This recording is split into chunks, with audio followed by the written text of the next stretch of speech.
There's a quiet change happening in the US economy. It's not showing up as a crisis, it's not dominating headlines, and it's not dramatic enough to feel like a turning point, but it is measurable.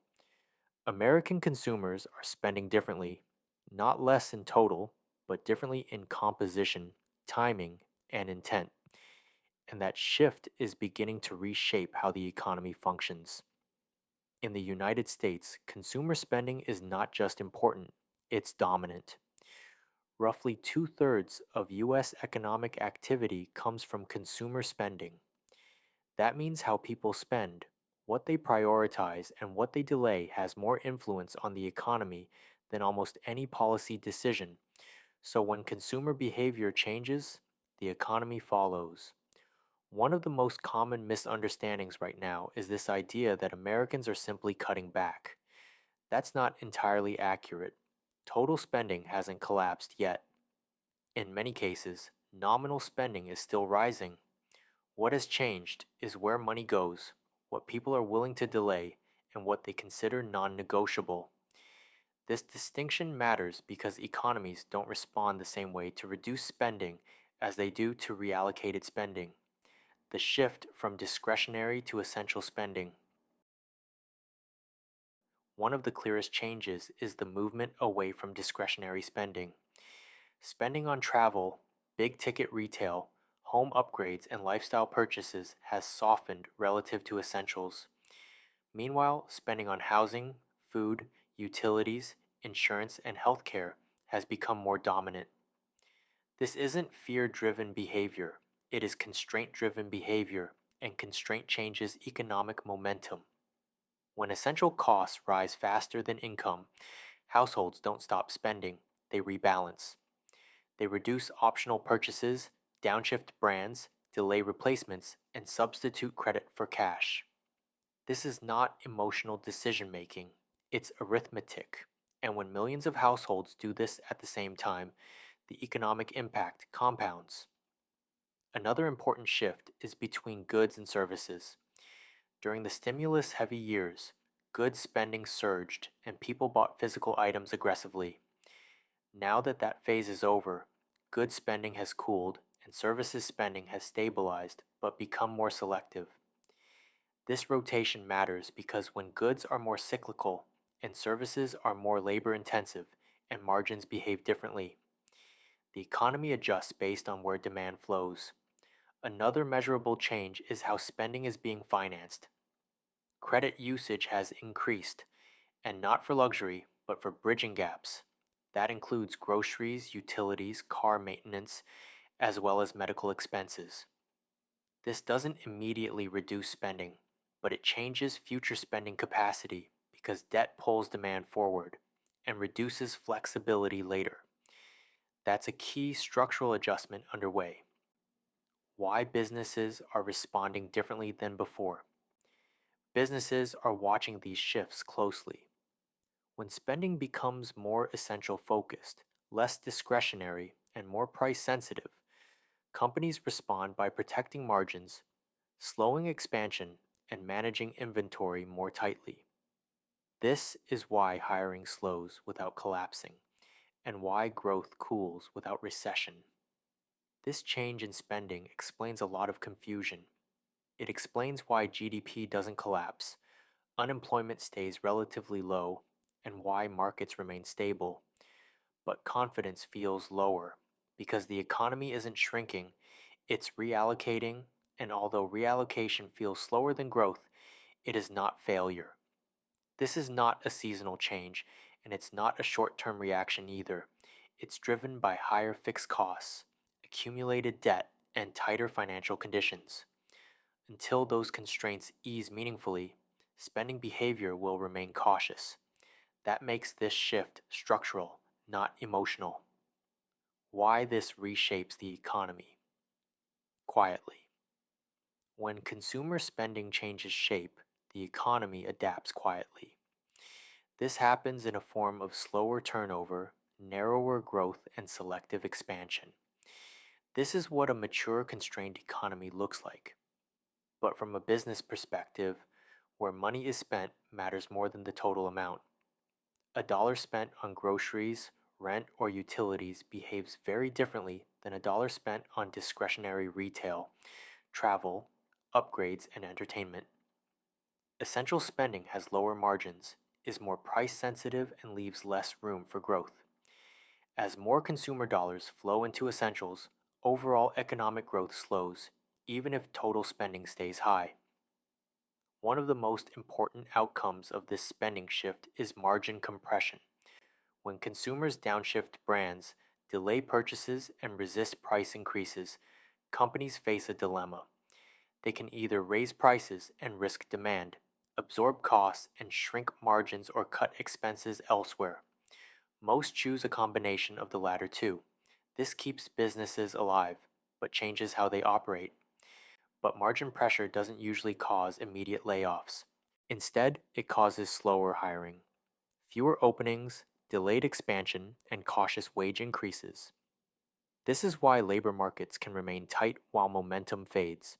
The economy doesn't shed jobs, it simply stops creating them as aggressively. Why wage growth becomes uneven. As spending concentrates in essentials, wage growth becomes uneven.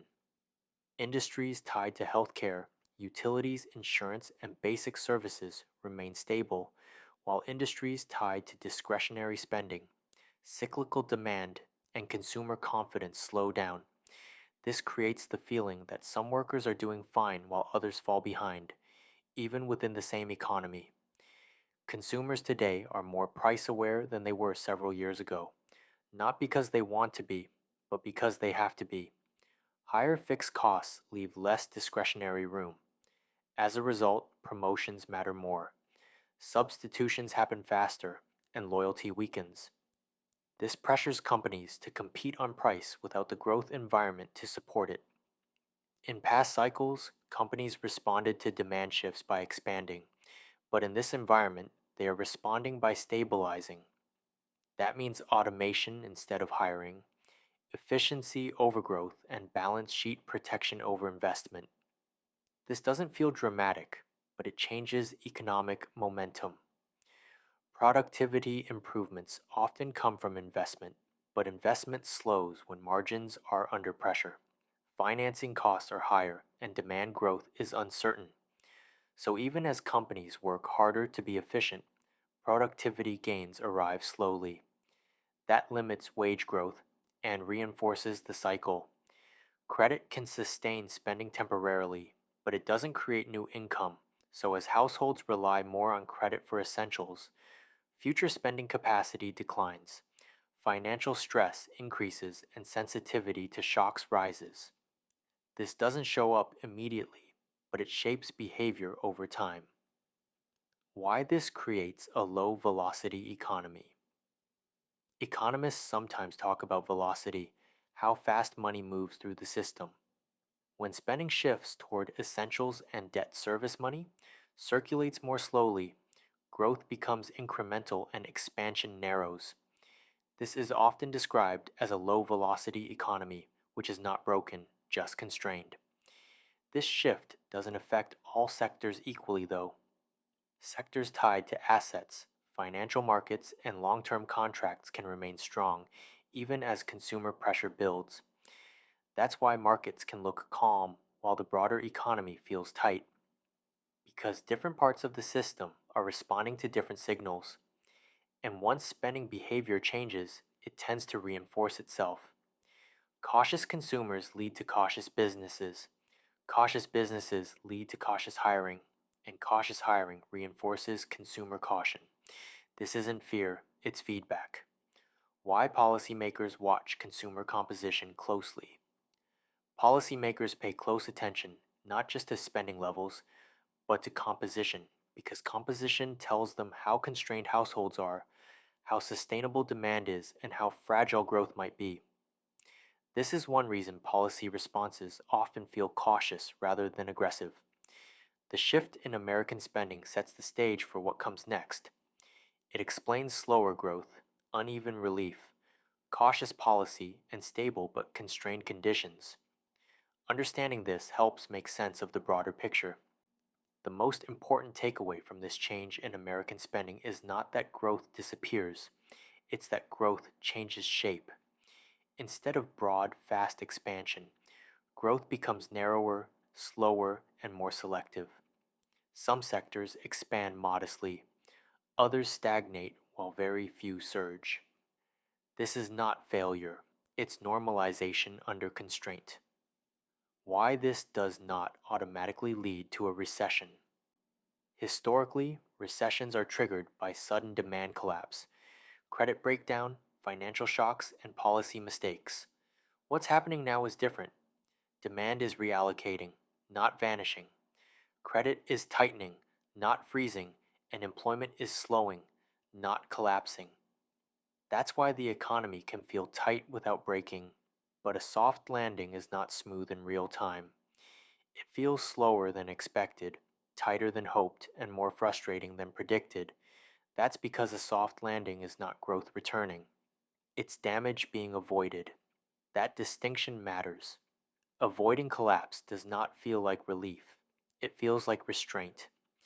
And as households prioritize essentials, discipline becomes the dominant economic force. Discipline lowers demand, pressures margins, tempers wage growth, and stabilizes inflation. This is how inflation is controlled without extreme unemployment, but discipline also limits upside. In this environment, businesses do not chase growth aggressively, they adapt. That means optimizing existing operations, protecting cash flow, managing inventory tightly, and delaying large investments. Adaptation sustains stability, but it caps momentum. The labor markets can remain tight even as progress slows. Why? Because when job creation slows, job destruction remains limited, workers stay put, and mobility decreases. This produces an unusual outcome. Employment holds, but advancement slows, and that's consistent with a constrained economy. This spending shift reduces inflation pressure by limiting discretionary demand, increasing price sensitivity, slowing money velocity, but it does not reverse price levels. Prices stabilize, they don't retreat. That's why life still feels expensive even as inflation cools. And this phase can last longer than people expect because spending reallocations driven by higher fixed costs, accumulated debt, and tighter financial conditions don't unwind quickly. They persist until incomes rise meaningfully, debt burdens ease, and housing and insurance stabilize. This is why the adjustment phase can last years, not months. If this spending pattern changes, it will show up first in composition, not headlines. Signals to watch will be discretionary spending rebounding without credit growth, wage gains exceeding essential cost growth, reduced reliance on credit for basics, and rising business investment. Until then, caution remains rational. The markets respond to expectations, and consumers respond to cash flow. The markets may stabilize or rise while households still feel pressure, and that's because asset prices adjust forward and household budgets adjust backward. This disconnect is normal during reallocation phases. The biggest mistake in moments like this is misinterpretation. Tight conditions are mistaken for collapse. Slow growth is mistaken for failure, and caution is mistaken for fear. But this is a system adjusting under constraint and understanding that prevents overreaction. Many economic narratives compete for attention, but beneath them all, consumer behavior tells the clearest story. How Americans spend, not what they say, reveals constraint levels, confidence, and sustainability. Right now, spending behavior says the system is stabilizing, not accelerating. This change in American spending is reshaping the economy through reallocation, discipline, slower momentum, and constrained growth. This is how economies adjust when excess meets limits. It doesn't feel good, but it works. In conclusion, the US economy is not broken, it is adjusting to higher constraints. Consumer spending has shifted, quietly but decisively, and the economy is responding accordingly. Growth has slowed without collapsing, inflation has eased without reversing, and stability has been prioritized over expansion. Understanding this shift brings clarity, and clarity is what allows people and markets to navigate periods like this without confusion or fear.